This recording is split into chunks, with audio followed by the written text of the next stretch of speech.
أعوذ بالله من الشيطان الرجيم بسم الله الرحمن الرحيم السلام عليكم ورحمة الله وبركاته الحمد لله رب العالمين وبه نستعين والصلاة والسلام على رسول الله الأمين سيدنا ونبينا وحبيبنا وشفيعنا محمد وعلى آله وأصحابه أجمعين اللهم رب زدنا علما وارزقنا الفهم اللهم نور قلوبنا بنور هداية كما نورت الأرض بنوره شمسك أبدا أبدا برحمتك يا أكرم الأكرمين سبحانك لا علم لنا إلا ما علمتنا إنك أنت العليم الحكيم ولا حول ولا قوة إلا بالله العلي العظيم أما بعد Alhamdulillah, para penonton, hadirin, hadirat, muslimin, muslimat yang dirahmati Allah sekalian, apa khabar? Moga-moga kita dalam rahmat Allah dan kasih sayang Allah. Hadirin para penonton sekalian, pertama sekali marilah sama-sama kita bersyukur pada Allah.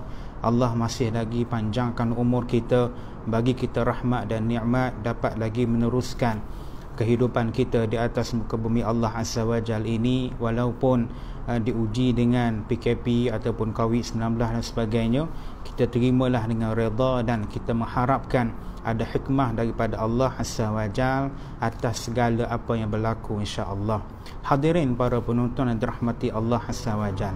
Baik, pada kesempatan yang ringkas ini, insya-Allah saya akan berkongsi dengan tuan-tuan sekalian berkenaan dengan satu surah yang cukup hebat, satu surah yang amat special sebenarnya, yang mana surah ini agak panjang, mempunyai 96 ayat, diturunkan di Mekah dan merupakan surah yang ke-56 daripada turutan Al-Quran. Akan tetapi pada hari ini kita tak akan habiskanlah keseluruhan surah ni, akan tetapi kita cuba untuk mengutip ataupun mengambil manfaat pengajaran yang terdapat dalam surah yang hebat ini. Baik, apa surah dia? Nama surah ini adalah Al-Waqi'ah, surah Al-Waqi'ah, yang mana turutannya yang ke-56 dalam Al-Quran. Hadirin hadirat yang dirahmati Allah Azza wa Jalla. Baik, apa hebatnya surah Al-Waqi'ah? Surah Al-Waqi'ah ni ya, surah yang mana seorang ulama tafsir sebut nama dia Al-Masruq.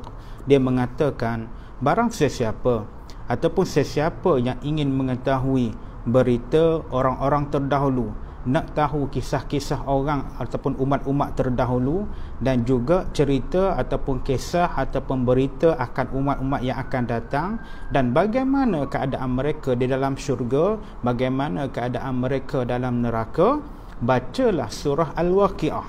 Bacalah surah Al-Waqi'ah. Sebab apa? Surah ini mempunyai cerita ataupun dalam surah ini mempunyai pelbagai kisah yang mana kita boleh sebagai seorang hamba Allah bermuhasabah untuk lebih dekatkan diri kita dengan mengamati sirah-sirah yang lepas, dan kita tahu bagaimana nasib ahli neraka, ahli syurga dan sebagainya, dan semuanya terkandung dalam surah apa? Al-Waqi'ah ini. Dan hebatnya surah ini ya, ada satu riwayat daripada Ibnu Ishaq dan Ibnu Abbas.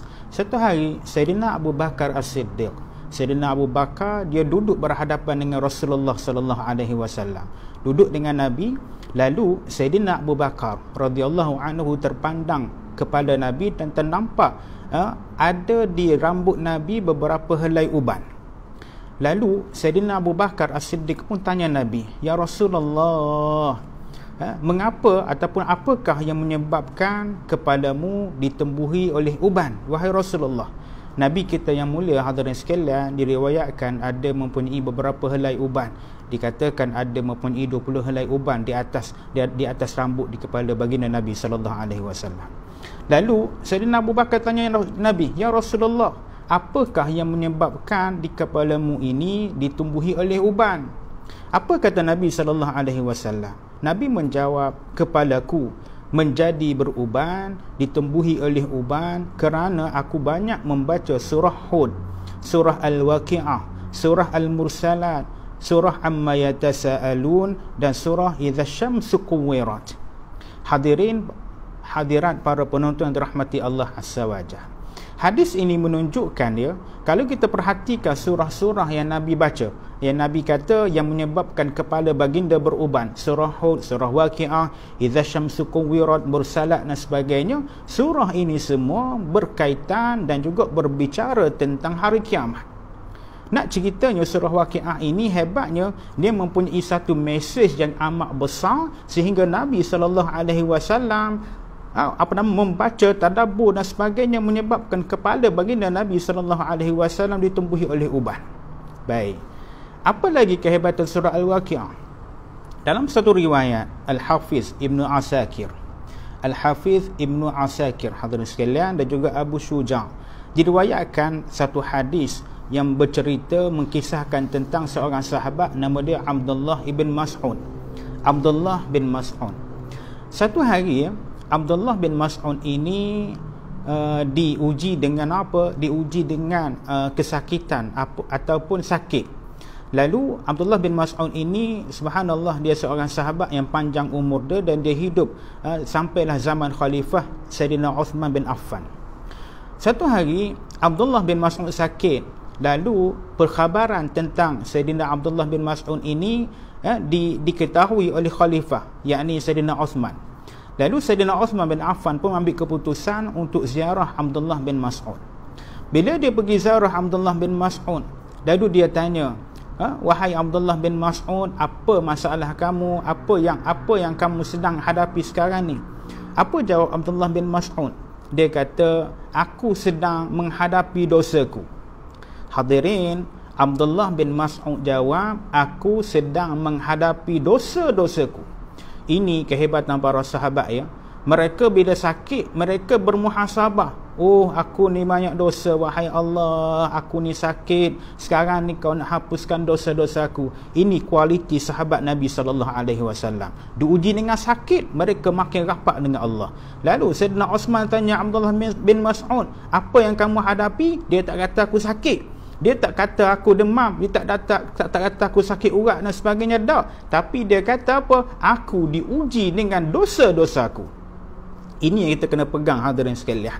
Bila mana kita diuji dengan kesakitan, kita ingat Allah sedang membersihkan dosa-dosa kita. Lalu Sayyidina Uthman pun tanya lagi, Abdullah bin Mas'ud, wahai Abdullah, apa yang aku boleh bantu kamu? Apa yang kerajaan boleh bantu kamu, wahai Abdullah bin Mas'ud? Sebab Sayyidina Uthman masa tu dia merupakan seorang khalifah.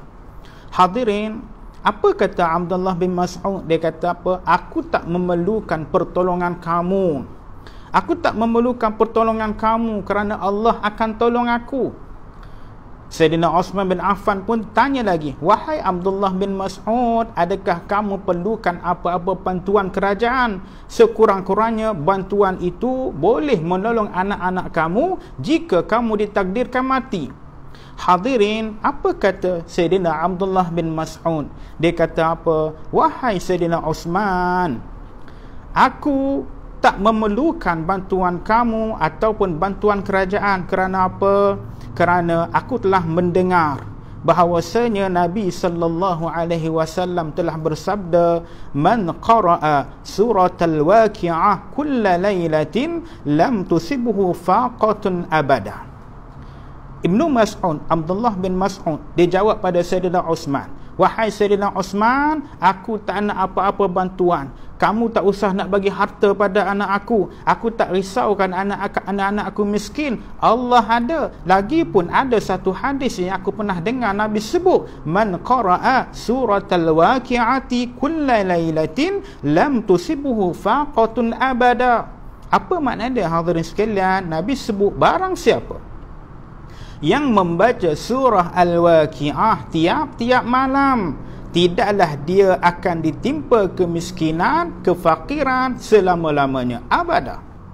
Subhanallah, hadirin, subhanallah. Ini satu petunjuk daripada Nabi SAW bahawasanya surah Waqi'ah ini surah yang bukan biasa-biasa, tapi surah yang mempunyai fadilat, kelebihan yang cukup-cukup hebat, sehingga Nabi boleh baca dia, menyebabkan Nabi tumbuh uban kerana memikirkan tadabbur surah yang amat besar mesej dia. Dan bukan setakat tu, surah ini juga siapa yang amal tiap-tiap malam boleh membebaskan dia atau menjauhkan seseorang itu daripada kefakiran, bukan 2-3 tahun, tapi abada, selama-lamanya.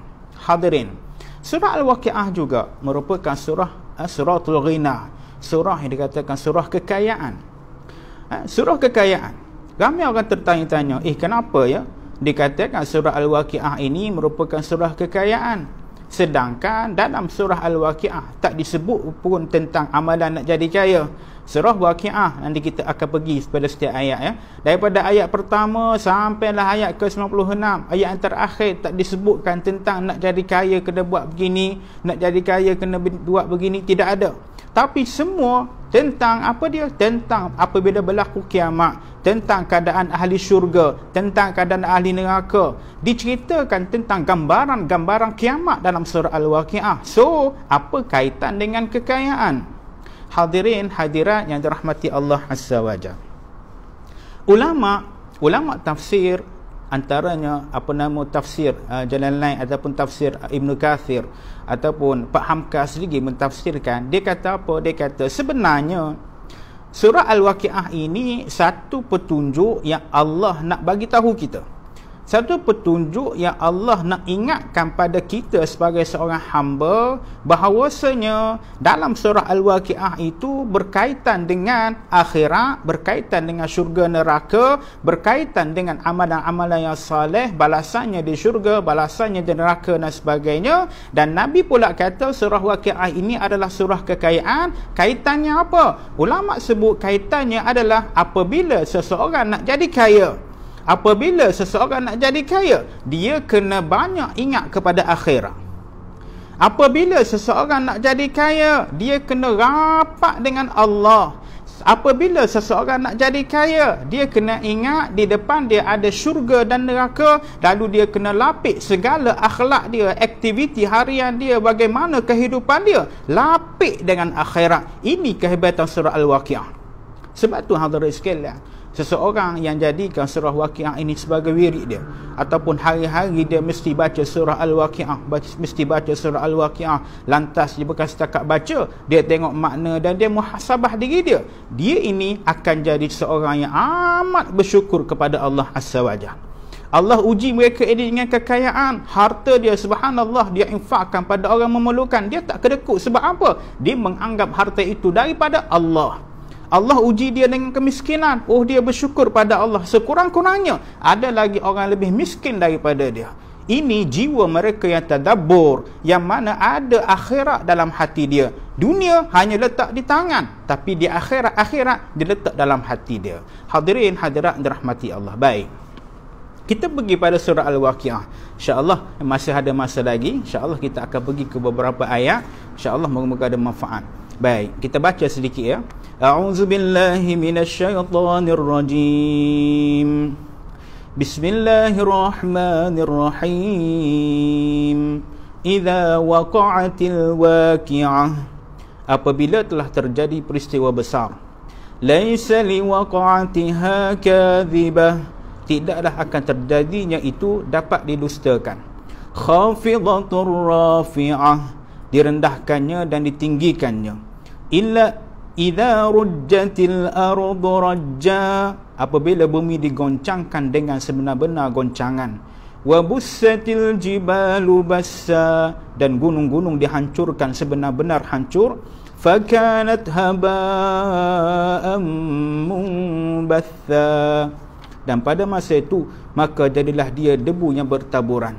Wa kuntum azwajan thalathah. Dan jadilah kamu 3 bahagian. Fa ashabul maimanati ma ashabul maimanah, yakni golongan kanan. Siapakah yang dikatakan golongan kanan itu? Wa ashabul mash'amati ma ashabul mash'amah. Dan golongan kiri, siapakah yang dikatakan golongan kiri itu? Was-sabiqun as-sabiqun.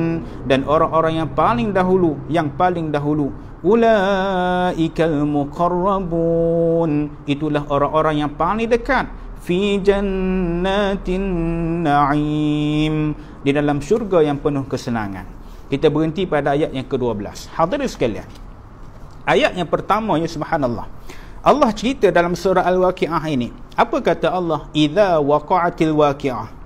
apabila terjadinya waqi'ah. Waqi'ah ini satu peristiwa yang besar, satu peristiwa yang bakal berlaku, yakni kiamat. Dalam Quran Allah sebut kiamat ni dengan nama-nama yang berbeza.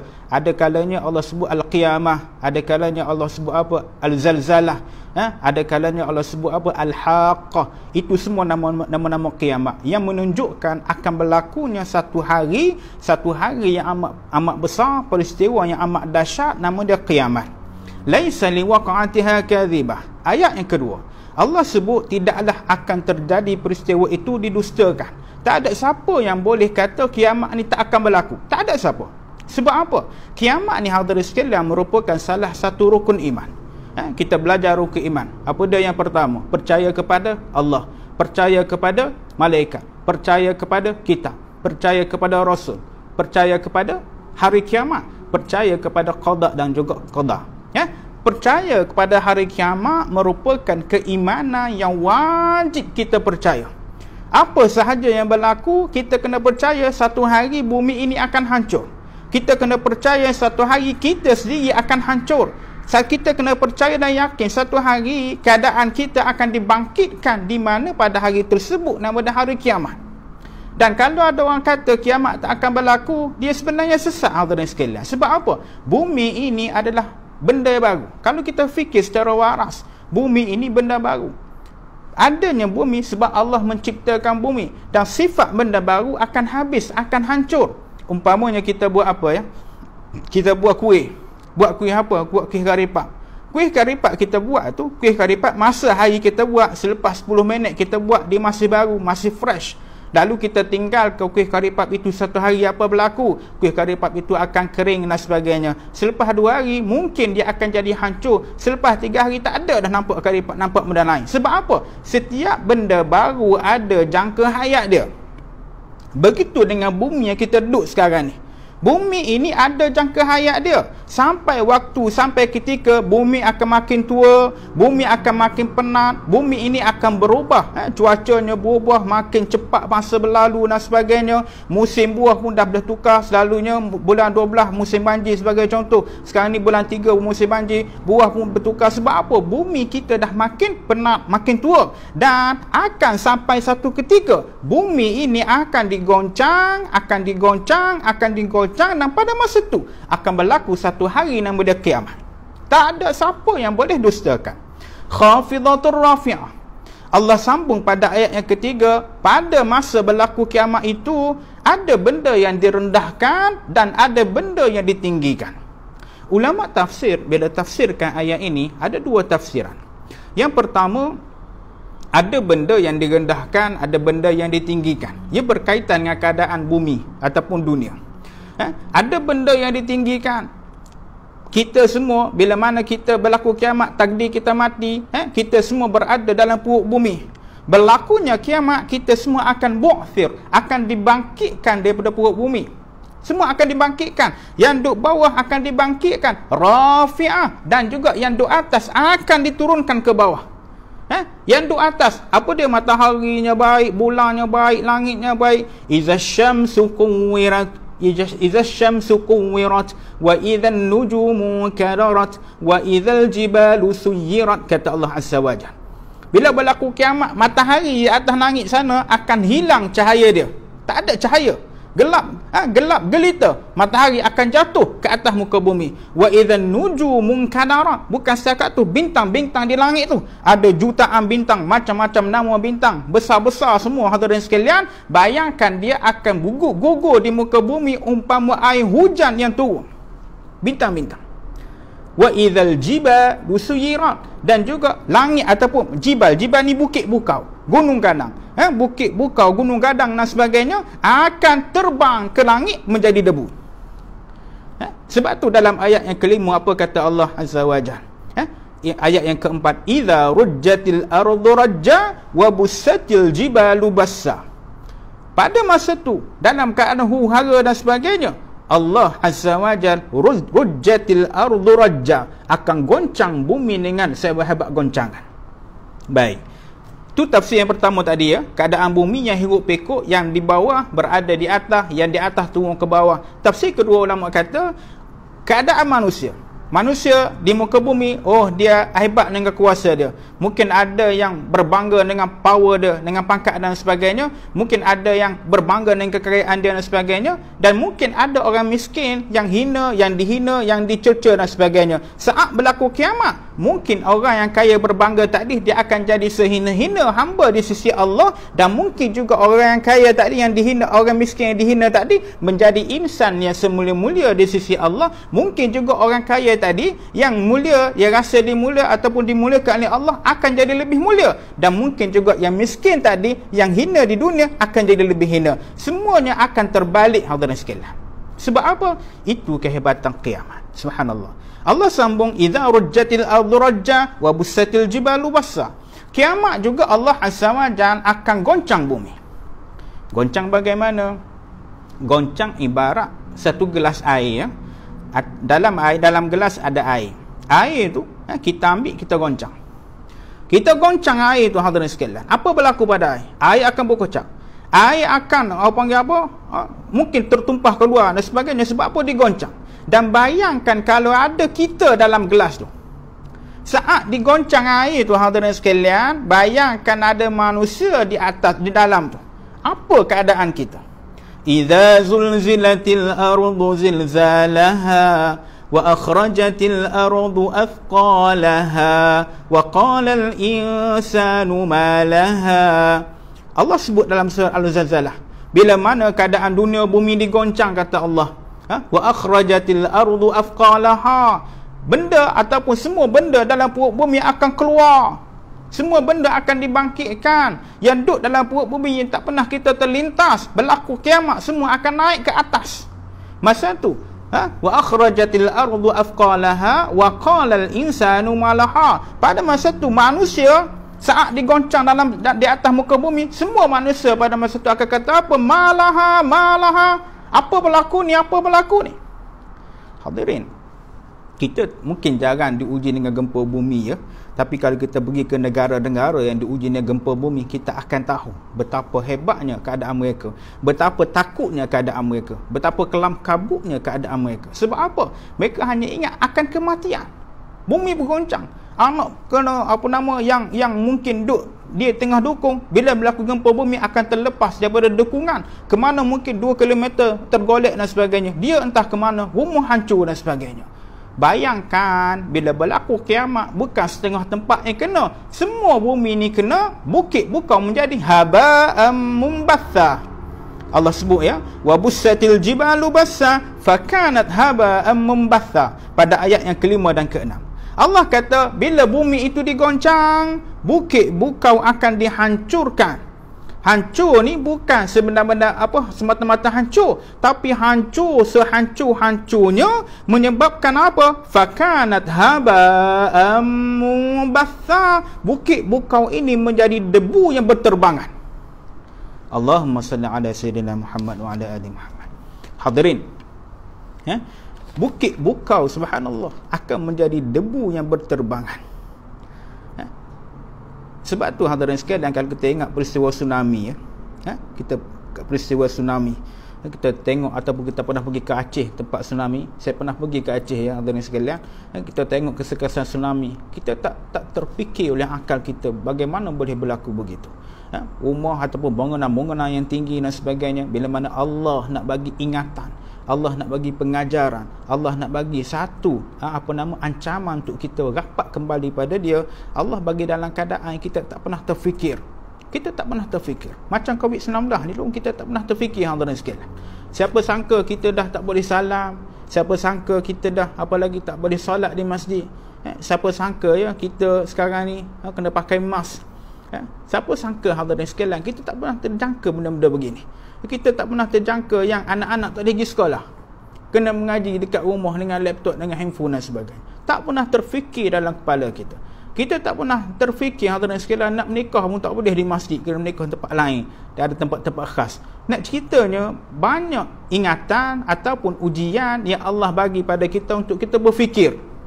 Tapi yang berfikir adalah mereka yang ada hikmah yang Allah Azza wa Jalla bagi dalam hati dia. Orang yang tidak ada hikmah, kebijaksanaan, datang ujian mereka mengungut. Datang ujian mereka akan su'uzan, akan sangka buruk. datang ujian, mereka akan marah-marah dan sebagainya. Sebab apa? Mereka mengatakan, oh ini salah, itu tak betul, ini salah, macam-macam. Sebab apa? Hati mereka penuh dengan keburukan. Tapi orang yang rapat dengan Allah, ada akhirat dalam hati dia, dia ingat qaddarallahu ma yasha. Allah Azza wa Jalla nak buat apa pun di tangan, di atas kuasa Allah. Lalu apa yang Allah buat ni pasti ada hikmah. Apa yang Allah buat ni pasti ada pengajaran yang kita sebagai hamba kena buat, kena ingat untuk lebih dekatkan diri kita dengan Allah Azza wa Jalla.